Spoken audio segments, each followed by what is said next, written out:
Hello, this is the ATL skill lesson, Forms of Writing for Figurative Language. You should have already completed the imagery lesson, and this is expanding on how to write descriptively. As you may remember, approaches to learning is what ATL stands for, and we'll say an ATL skill. And an ATL skill is a skill that we want to master.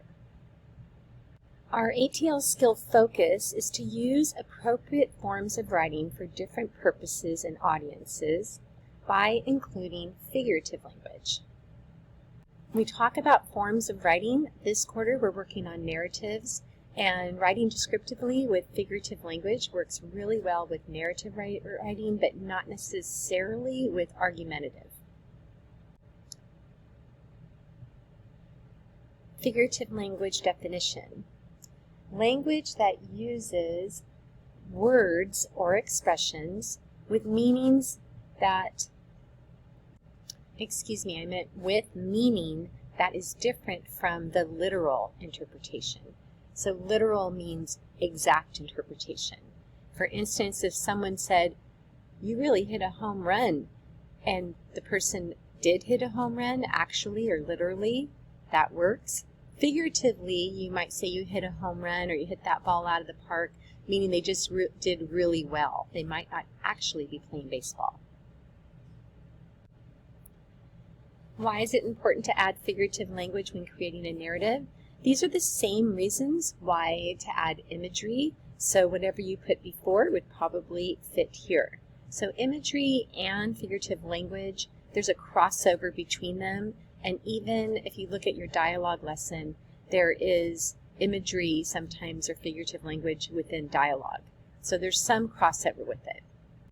Let's come down here to part 2, how to identify different forms of figurative language. So before you can actually write it, it is helpful if you understand what the different forms are. You're going to select this video link to learn about different types of figurative language you can include in your writing. You won't be recording all of the terms in the video. So there's 9 terms here,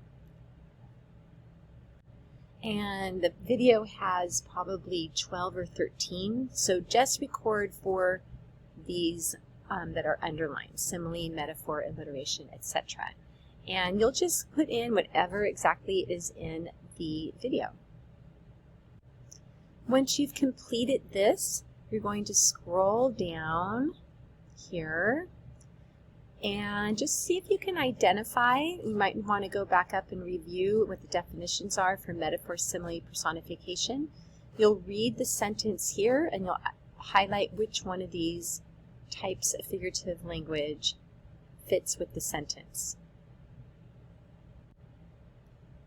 And of course at the end you'll do your ATL focus, that's at the top in part 1, and you will respond to the reflection, and if there's time you can watch these extra videos.